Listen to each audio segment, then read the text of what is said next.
이사야 8장 1에서 8절 말씀입니다. 8장.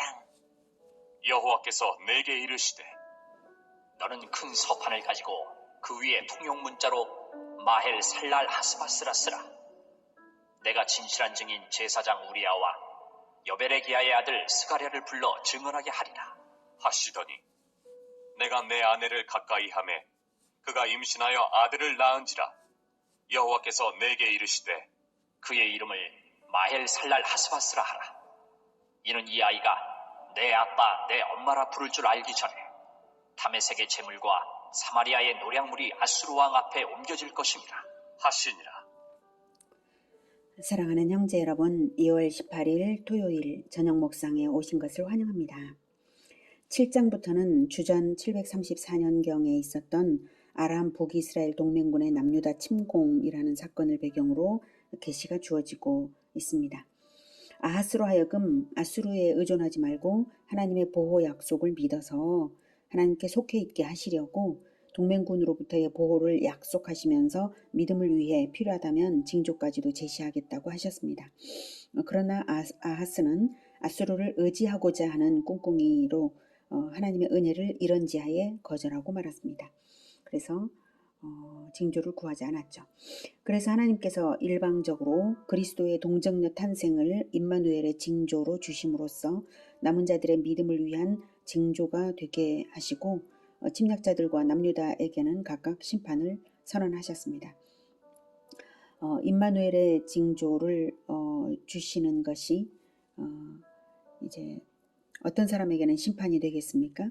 하나님의 임마누엘을 믿지 않는 자들에게는 심판이 되겠죠. 1절 여호와께서 내게 이르시되 너는 큰 서판을 가지고 그 위에 통용 문자로 마헬살랄 하스바스라 쓰라.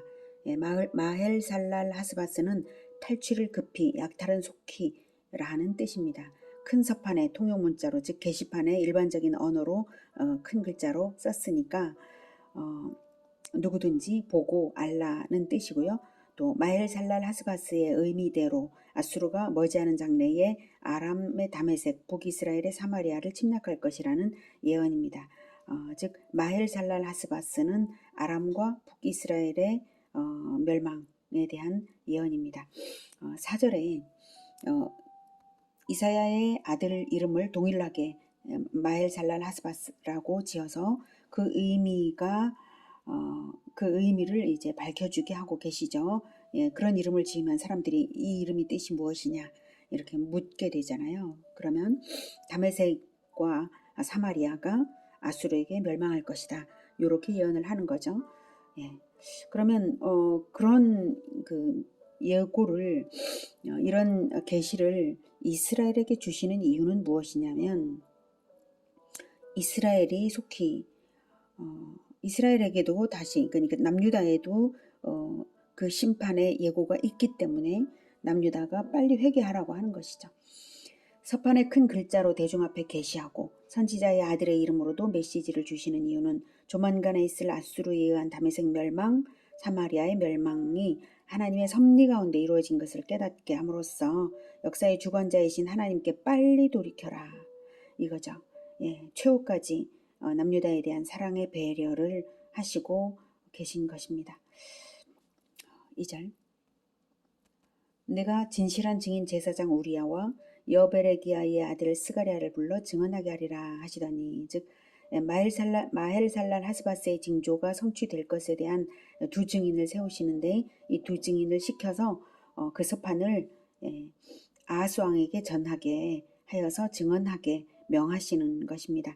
이사야의 예언을 믿을 수밖에 없도록 만드시는 것입니다. 게다가 말한 사람이 두 증인이 누굽니까? 한 사람은 제사장 우리아입니다. 대제사장 우리아거든요. 여베레기야의 아들 스가랴는 누구인지는 정확히는 알 수가 없어요. 아무튼 유명한 사람들이고 또 왕의 가까이에 있는 그러한 사람들이죠. 그 사람들을 시켜서 마헬살랄 하스바스의 예언을 보내줄 때에 정말로 그렇게 아람과 북이스라엘이 멸망하는 것을 보면 그때라도 빨리 회개할 수 있도록 미리 이렇게 주시는 것입니다. 자, 그리고는 3절에 이제 이사야의 아내가 이제 아들을 낳았어요. 그리고 마헬살랄 하스바스라고 이름을 지으라고도 하셨습니다. 그리고 그 뜻은 이 아이가 내 아빠 내 엄마라 부를 줄 알기 전에 다메섹의 재물과 사마리아의 노략물이 아수르 왕 앞에 옮겨질 것임이라 하시니라 라고 아주 좀 더 구체적인 시간까지를 말씀하시고 계시죠. 이사야가 아들의 이름을 마헬살랄 하스바스라고 하게 하심으로써 하나님의 예언을 거듭 힘있게 말하게 계속해서 말하게 하시는 것이고요. 이 아이가 내 아빠 내 엄마라 부를 줄 알기 전에 라는 말은 아빠 엄마라는 말은 아이가 태어나서 가장 먼저 배우는 단어잖아요. 1년 만에 배우는 아이도 있고 2년 만에 배우는 아이도 있겠지만 늦어도 3년이면 아빠 엄마를 배웁니다. 그러니까 늦어도 3년 안에는 아수르의 다메섹 침공, 사마리아 침공이 이루어질 것이라는 말씀이죠. 그것을 보고 깨달아서 그 다음 아수르의 남유다 침공이 이루어지기 전에 회개하라 이런 뜻이죠. 정말 이 예언은 주전 732년에 아수르가 다메섹 공격해서 아람 왕 르신을 죽이고 이어서 북이스라엘을 침략하여 많은 영토를 탈취함으로써 성취되었습니다. 그리고 그것을 목격한 왕은 아하스의 아들 히스기야가 바로 그것을 목격했고 정말 그래서 히스기야는 남유다 예루살렘 사람들과 함께 회개 운동을 이제 회개를 했잖아요. 그렇게 해서 하나님께서 구해주신 사례가 있습니다. 자, 어쨌든 그것을 예고하는 것이죠. 그리고 이제 5절부터 여호와께서 다시 내게 말씀하여 이르시되 이 백성이 천천히 흐르는 실로와 물을 버리고 르신과 르말리아의 아들을 기뻐하느니라. 그러므로 주 내가 흉용하고 창일한 큰 하수 곧 아수르 왕과 그의 모든 위력으로 그들을 뒤덮을 것이라. 그 모든 골짜기에 차고 모든 언덕에 넘쳐 흘러 유다에 들어와서 가득하여 목에까지 미치리라. 임마누엘이여 그가 펴는 날개가 내 땅에 가득하리라 하셨느니라. 네, 이 계시에서는 아수르의 침공을 흉용하고 창일한 큰 하수로 비유하여 말씀을 하셨죠.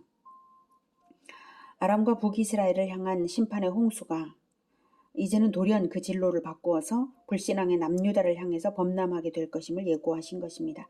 그렇게 당하게 되는 이유는 바로 6절 이 백성이 천천히 흐르는 실로와 물, 즉 여호와를 버렸기 때문입니다.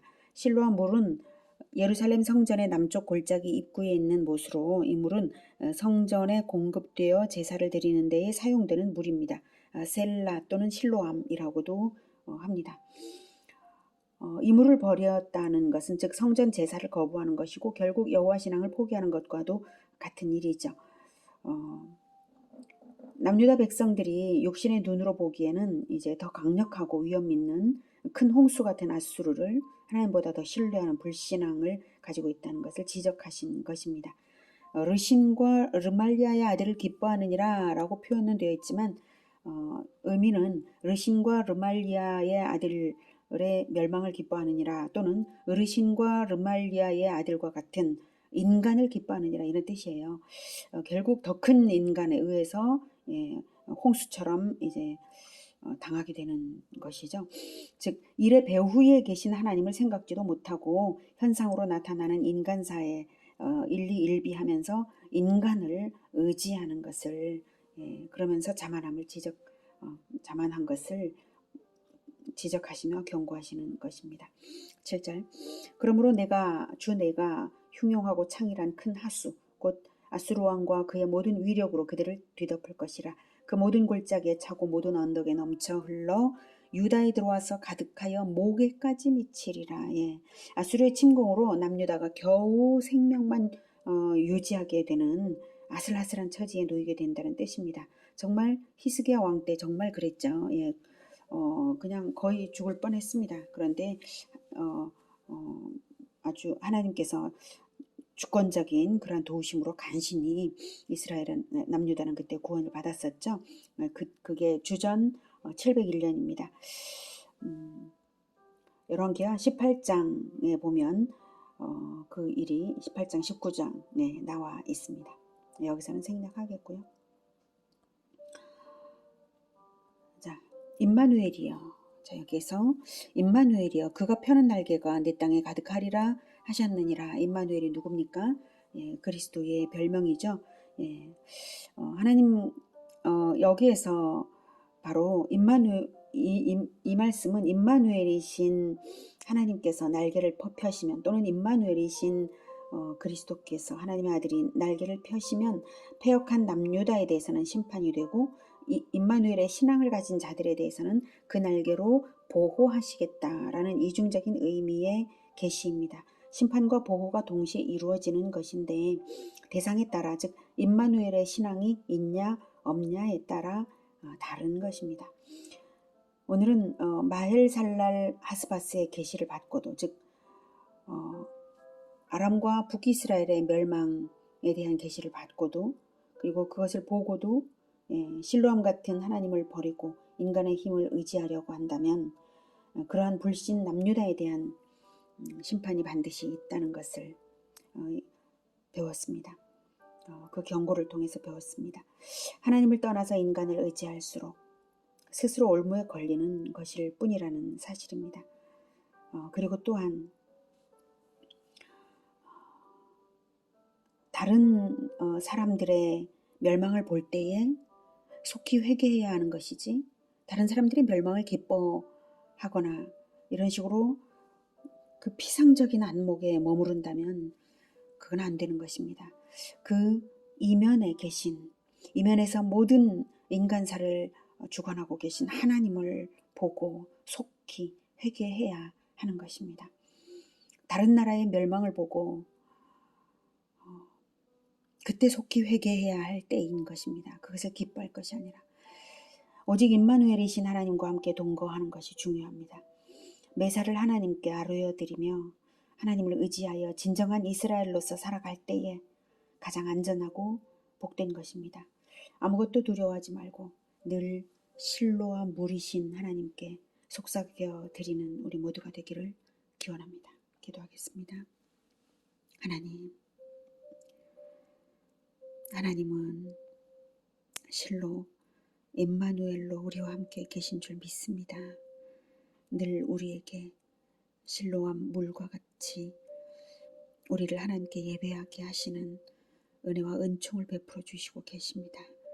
우리가 이것을 늘 느끼며 감사하며 또한 우리의 일상사 모든 것을 하나님께 아뢰어드리며 임마누엘 우리 주님과 사귀면서 살아가겠습니다.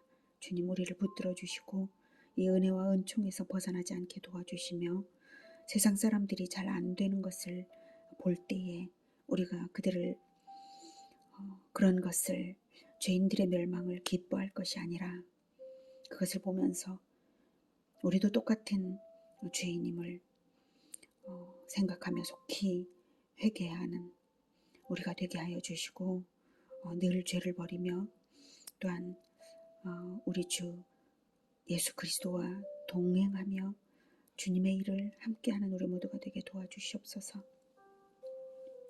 임마누엘이신 우리 주 예수 그리스도 이름으로 기도드립니다. 아멘. 이어지는 시간은 개인 기도 시간입니다.